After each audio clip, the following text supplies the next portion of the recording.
a poderosa e infalível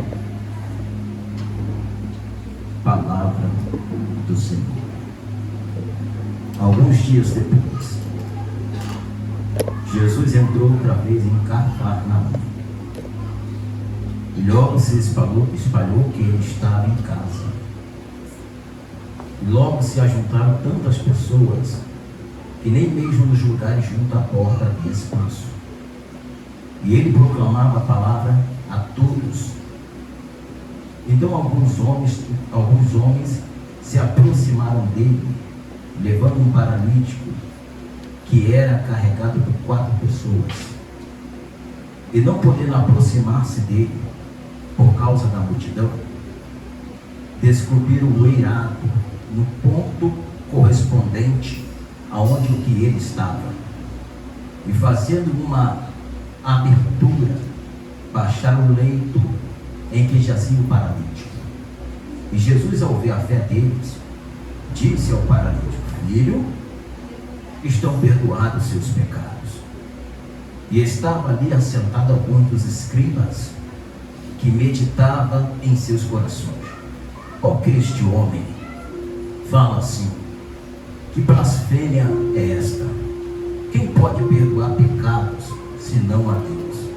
E Jesus, percebendo imediatamente em seu espírito que assim ponderava entre si, lhe disse: por que discute essas coisas em seus corações? Qual é mais fácil? Dizer ao paralítico: estão perdoados os teus pecados? Ou dizer: levanta-te, toma o teu leito e anda? Para que vocês saibam que o Filho do Homem tem autoridade na terra para perdoar pecados. Disse ao paralítico: eu te digo, levanta-te, toma a tua cama e vai para a tua casa. E ele se levantou, tomou imediatamente o leito e saiu à vista de todos, de modo que todos se admiraram e glorificaram a Deus, dizendo: jamais vimos coisas semelhantes. Coloca a tua Bíblia no banco, fecha os teus olhos e oremos a Deus. Altíssimo, nessa noite gloriosa, estamos diante de tua mesa para poder fazer parte desse momento maravilhoso.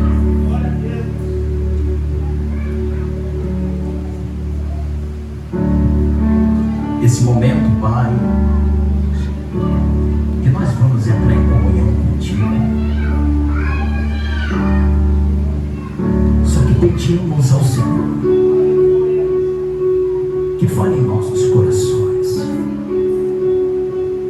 cura as nossas almas,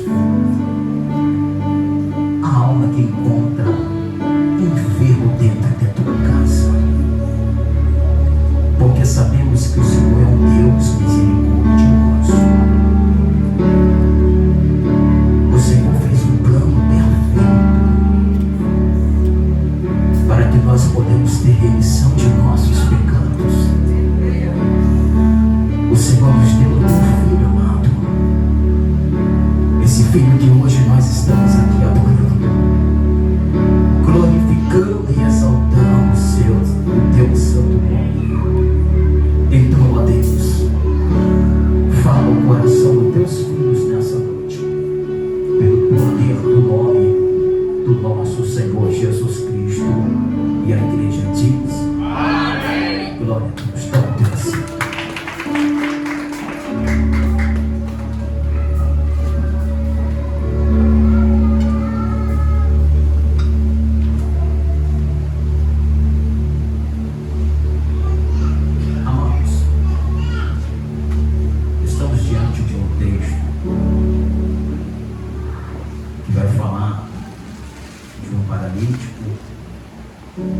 Que é levado por 4 amigos.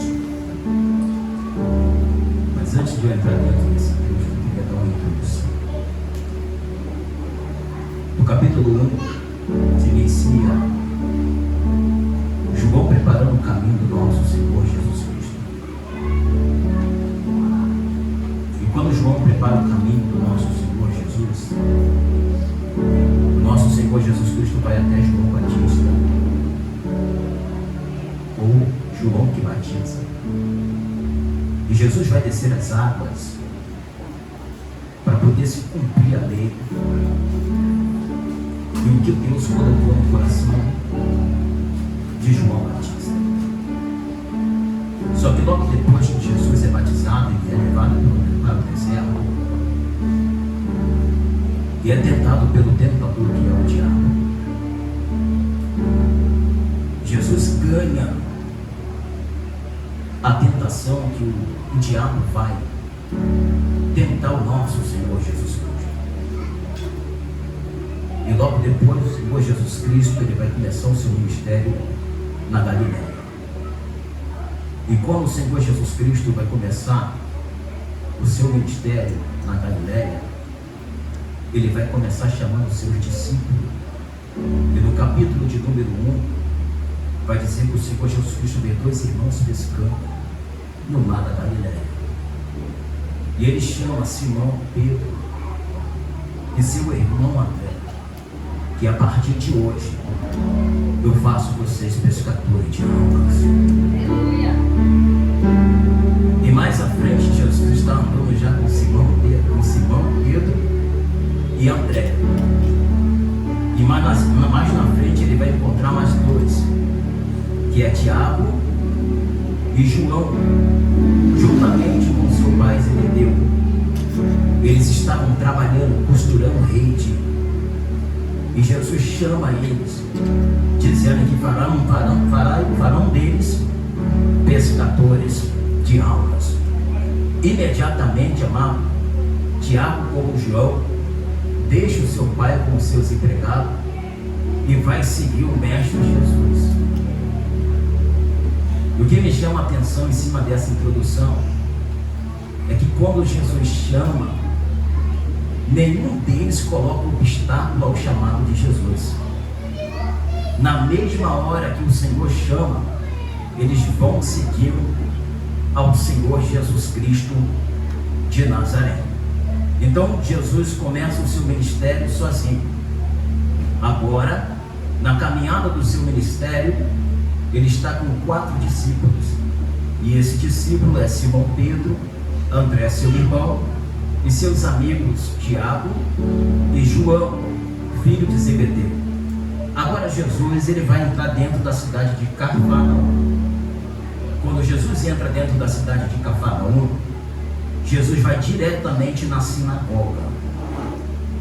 E dentro da sinagoga, Jesus está nada mais fazendo aquilo que ele sabe fazer de melhor. O que é, pastor de Valdo? Pregando a palavra, pregando a doutrina, o ensinamento que ele veio ensinar na terra. Só que dentro dessa sinagoga tinha um homem possesso por demônio. Esse homem ele era prisioneiro de Satanás. E o que me chama a atenção nessa introdução é que aquele homem ele era prisioneiro de Satanás. E o que é interessante, amado, que é mais interessante é a pessoa que é livre no corpo, mas prisioneiro na mente. Eu acho que é a pior prisão. Você é livre no corpo, mas preso na mente. É interessante que existem pessoas que pensam que é livre, mas na verdade não é livre. Por que, pastor Edivaldo? Porque a sua mente ainda está presa. E esse é um dos maiores cativos. É a mente presa. Por que, pastor Edivaldo? Porque ainda que você anda para a direita, ainda que você ande para a esquerda, a tua mente ainda está cativa. Porque existem pessoas que ainda com a mente presa não abandonaram os velhos costumes, ainda ainda que possa estar dentro de um templo, dentro de uma igreja, mas se encontra com a mente ainda cativo nas velhas práticas do ser humano. Interessante, eu vou apertar um pouquinho aqui nessa introdução, glória a Jesus. É interessante que o cristão, quando ele é preso fisicamente, o teu espírito não fica preso. Prova disso, Ezequiel foi deportado para a Babilônia como cativo, prisioneiro, mas a Bíblia vai dizer que ele está à beira do rio Quebar, e ele se encontra no espírito, sendo levado por Deus. Aleluia. Entenda que Ezequiel, no corpo físico, está lá dentro da Babilônia, mas Deus pega Ezequiel pelo espírito e leva no meio de um vale de ossos secos. Aí Deus vai dizer: filho do homem, por acaso esses ossos poderão reviver? Ezequiel direciona a palavra ao Senhor e vai dizer: ó Senhor, eu não posso, mas tu pode. Glória a Jesus. Sabe o que me chama a atenção? Que o profeta está no vale, mas não para de profetizar. Porque existe profetisa e profeta que quando está no vale se cala. Mas Deus trouxe o pastor Edivaldo hoje aqui para dizer para você: você pode estar no vale, mas abre a sua boca e profetiza. Eita glória, pastor Edivaldo. E o que é profetizar? Profetizar é trazer à existência aquilo que não existe. Oh glória.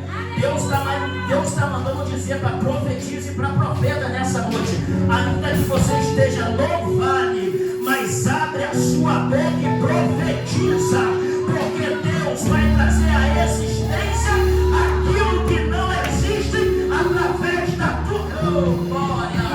Eu estou sentindo a presença do Espírito Santo dentro dessa casa. Eu vou dar outro exemplo, glória a Jesus. Olha só, Naamã, o general da Síria, ele vai até a casa do profeta Eliseu, porque Eliseu mandou ele mergulhar 7 vezes no rio Jordão e ele foi curado. Ele feliz pelo que o profeta mandou ele fazer, e ele fez. Ele queria presentear o profeta, só que o profeta, ele não é levado por qualquer coisa. Ele vem com ouro, ele vem com prata e vem presentear, Madeu, um presente. O profeta pode levar o seu ouro e sua prata para a sua nação. Oh glória, aleluia. O profeta sabe a hora de receber a bênção que Deus determina sobre a sua vida. Por que, pastor? Ai meu Deus do céu. Oh glória, apóstolo Paulo vai dizer na igreja aos Coríntios, 1 Coríntios capítulo 14 versículo 17, ele vai dizer que o reino do céu não é comida nem bebida, mas é paz, justiça e alegria no Espírito Santo. Glória a Deus. Só que Geazi, o auxiliar do profeta Eliseu, vai ver a dificuldade, vai ver os problemas que eles passam. Ele vai pensar: a minha conjectura, o profeta, o mestre está meio fora de si, nós passando por grande dificuldade e ele rejeitando a bênção. Aí ele sai quietinho, sem o homem de Deus saber. Ele vai atrás do general Naamã. Quando chega até o general, ele fala que o seu senhor se arrependeu. Aí Naamã, quanto você quer? Naamã dá veste, dá ouro, dá prata. Geazi volta. Quando Geazi está voltando para dentro da casa do profeta, o profeta direcionou a palavra a Geazi e disse: Geazi, por que tu deixou encher o teu coração, Geazi, com a riqueza da terra? Você não percebeu, mas o meu espírito foi adiante e viu a hora que você estendeu a mão para receber aquilo que não era para receber, Geazi. Eis que agora a lepra de Naamã está sobre ti perpetuamente. Geazi ficou todo leproso. Entende só, o homem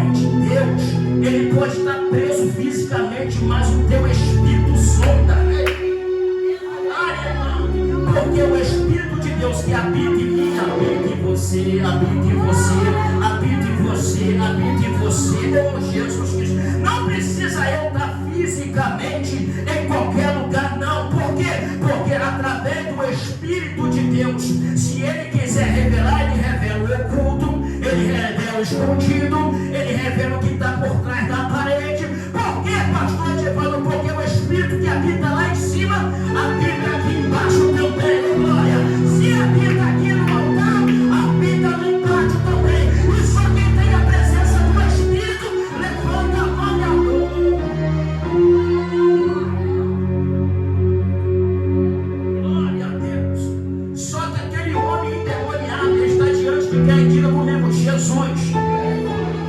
João 14, capítulo 6, João 14, versículo 6 vai dizer: Jesus, eu sou o caminho, a verdade e a vida.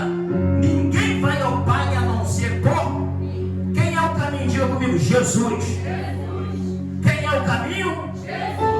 Jesus que é o caminho, sim ou não? Sim. Mas diga para o teu irmão, Jesus é o caminho. Mas nós somos a placa que vai direcionar o caminho. Você não entendeu, por isso que você não deu glória. Jesus é o caminho, mas eu e você somos a placa que vai direcionar o caminho. Se você não tem GPS para poder direcionar o caminho, você tem a placa para pegar o norte, tem a placa para pegar o sul. Ei, olha para cá. Jesus está dizendo que é nós que apresenta o caminho da salvação. Quem? Eu, pastor Edvaldo, pastora Juliana e todos os membros, obreiros que se encontram dentro dessa casa. Eita glória, aleluia. Jesus disse: eu sou o caminho, a verdade e a vida, e ninguém vai ao Pai a não ser por mim. Mas eu e você somos a placa que vai direcionar o meu irmão, a minha irmã, ao caminho da salvação.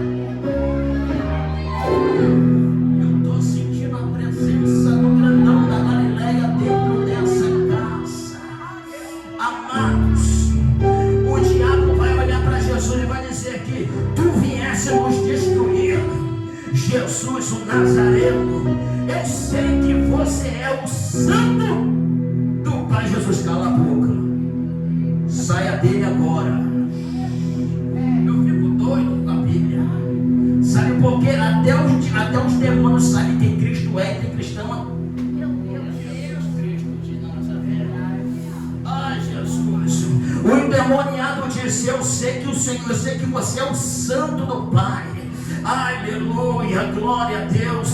O demônio sabe quem é Jesus. Até parece que os demônios têm intimidade com Cristo, porque eles sabem quem é Cristo. Oh glória, eles sabem muito bem quem é Jesus, da onde Jesus veio. Aí tem cristão, não aqui dentro, lá fora, que não sabe nem o caminho, não sabe nem para onde vai, e não sabe nem qual é a identidade de Cristo. Não tem nem autoridade para dizer em nome de Jesus: sai, eita glória, porque só vai falar quem tem autoridade da parte do Pai. Ai meu Deus, diga para o teu irmão: só Jesus tem a chave da libertação. Ei, nem toda porta que Deus fecha, isso não quer dizer que Deus quer o teu mal. Porque a mesma porta que abre é a mesma porta que fecha. Prova disso, Deus falou para Noé: Noé, entra dentro da casa tua e tua família. Aí Deus fez o que? Foi lá e fechou. Tem pessoas que Deus vai fechar a porta para poder dar livramento. Vai doer um pouquinho, mas tu vai entender o que Deus está fazendo, porque na mesma proporção que Ele fecha a porta para te poupar, Ele vai abrir outra para poder te sustentar. Porque no momento nós reclamamos, nós queremos botar Deus contra a parede, dizer: Deus, eu precisava dessa porta, e Deus vê coisa que eu e você não.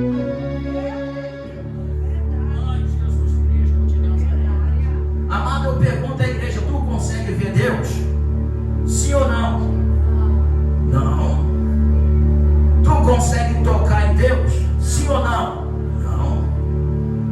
Deus te vê. Aleluia! Deus vê você. Deus vê você, oh glória. Deus vê você, diácono Rafael. Deus vê você, diácono Marcos. Deus vê você, diaconisa Bianca. Deus vê você, diaconisa Jane. Deus vê você, diácono Leonardo. Ei, eu não posso tocar em Deus, mas Deus pode me tocar, irmão. Eu sinto a presença dele. Eu não posso apalpar nele, mas ele pode te apalpar. Ele pode te tocar. Ele pode te visitar na madrugada. Ele pode te visitar pela manhã. Ele pode te visitar na hora do almoço, na hora da oração, 3 horas. Se ele quiser te encher com a presença dele, ele vai.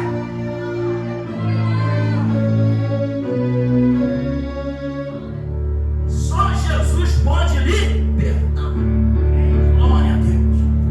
Amado, Jesus liberta aquele homem da escravidão de Satanás. O povo que está dentro da sinagoga vai ficar admirado, dizendo: que autoridade é essa? Que até os espíritos imundos obedecem. Amado, Jesus sai. Jesus sai. Quando Jesus sai, Jesus vai entrar na casa de Simão Pedro. Quando Jesus entra na casa de Simão Pedro, a sogra de Pedro está febril. Aonde Jesus pisa, não tem enfermidade que possa ficar adiante dele. Naquele exato momento, Jesus toca na sogra de Pedro e a febre a deixou. E quando a febre a deixou, olha para cá para você não perder. Quando a febre a deixou, ela começou a servir. Oh, glória! Diga para o teu irmão: é melhor servir do que ser servido. Porque aquele que segue o galadão lá no céu é maior.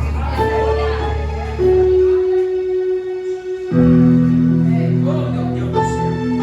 Vou correr aqui. Jesus começa a operar grandes maravilhas dentro da casa de Simão Pedro. Começa a trazer um monte de enfermos, doentes, para que possa ser curado pelo nosso Senhor Jesus Cristo. O nosso Senhor Jesus Cristo, ele opera tamanha maravilha. Só que na madrugada o Senhor Jesus Cristo, ele sai e vai para o monte orar. Porque Jesus sabe que ele necessita de oração. A oração, amado, é o diálogo nosso com Deus. Nós precisamos de revestimento. Nós precisamos de tirar tempo com o nosso Deus. Buscar mais do nosso Deus. Ter mais intimidade com Ele. Tem pessoas que acham que é perca de tempo orar 3 vezes ao dia. Tem pessoas que acham que é perca de tempo ler a Bíblia quantas vezes você puder ler. Não é perca de tempo. É você ganhar tempo buscando a presença de Deus. Porque toda a sabedoria vem da parte do nosso Deus. Você só tem espírito de discernimento quando você começa a ler a palavra de Deus e compreender as verdades que está escrita aqui. Quando você é liberto pelo conhecimento da verdade, você começa a discernir entre o bem e entre o mal. Então ler a Bíblia não é perca de tempo. Ler a Bíblia, orar, jejuar, é você garantir intimidade com aquele que pode operar milagre a favor de você. Oh glória, Jesus nos ensina. Jesus vai para o monte orar. Jesus vai se separar para Deus. Jesus vai encher mais da presença do nosso Deus, ao ponto de Pedro acordar na madrugada e falar: cadê o mestre? Catuca Tiago, fala: cadê o mestre? Catuca André, diga: cadê o mestre? Eles ficam doidos, vai atrás de Jesus. Quando passa amanhã, eles encontram Jesus. Jesus está no monte. Mestre, onde tu estava, mestre? Nós passamos a madrugada toda te procurando. Olha a necessidade de Pedro. Olha a necessidade dos discípulos de buscar a presença de Cristo. A presença de Cristo não pode sair 1 minuto sequer de perto de nós. Meu Deus do céu. Amados, aí ele vai descer do monte. Quando ele desce do monte, o leproso vai se aproximar do Senhor Jesus Cristo e vai dizer: se quiseres, pode me purificar. Jesus estende a mão e diz: eu quero.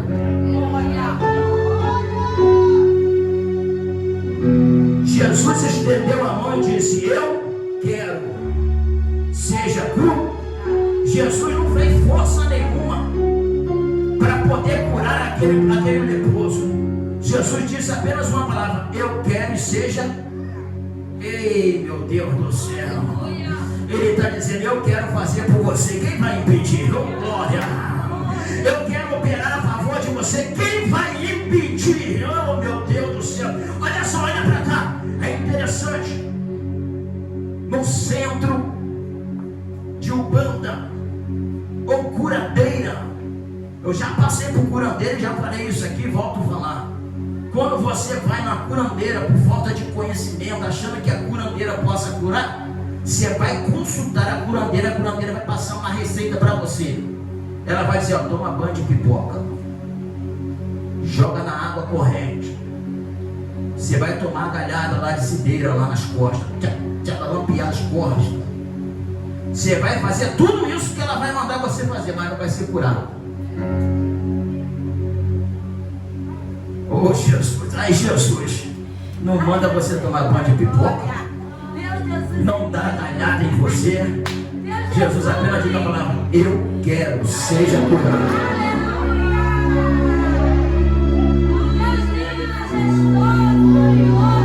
Ai, eu estou sentindo a presença dele dentro da casa. Jesus não precisa de muita coisa, não. Ele vai dizer: eu quero, seja curado. Só quem acredita, levanta a mão nessa noite, porque ele está curando uma alma abatida nessa noite.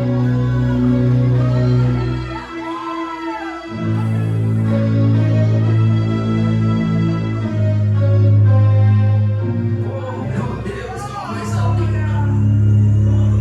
Essa foi a introdução do capítulo 1. Aí no capítulo 2 eu vou já encerrar. Jesus volta para Cafarnaum. E a Bíblia vai dizer que ele está em casa. Diga comigo: casa. Jesus está em Glória a Deus. Amados, Jesus apresentou o seu ministério. Jesus fez coisas poderosas. Só que em Mateus capítulo de número 5, versículo de número 3, ele vai dizer da seguinte forma: seja sal da terra. E dizendo: se o sal perdeu o seu sabor, não serve para. Seja a luz do mundo. Olha que Jesus está dizendo para o seu discípulo: seja a luz do mundo. Aí ele vai dizer: sabe o que? Ninguém pode esconder uma cidade edificada sobre o. Ele vai dizer: ninguém acende uma candeia e coloca debaixo da cama. Quem acende uma candeia e coloca no castiçal, para quê? Para que possa dominar toda a casa. Sabe o que Jesus vai dizer? Quem nasceu para brilhar não tem como se esconder.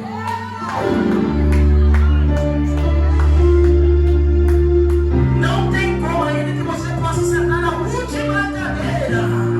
Ai, a presença do Espírito Santo que tem você vai fazer você brilhar. Oh, Jesus Cristo de Nazaré. Ei, você vai chegar no trabalho. Você vai chegar com um brilho tão grande que a pessoa fala: que brilho é esse? Você fala: da presença do Espírito Santo.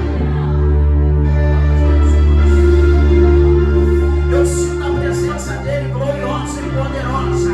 Ei, Jesus estava em casa. Só que Jesus, ele não pode se esconder, porque Jesus nasceu para brilhar. Por que, pastor Edivaldo? Porque Jesus, antes de Jesus nascer, pastora Juliana, a Bíblia vai dizer em Mateus capítulo 2 que vieram os 3 magos do Oriente. E por que eles vieram? Eles vão dizer: porque eu vi a estrela brilhando. Aleluia. Glória a Deus.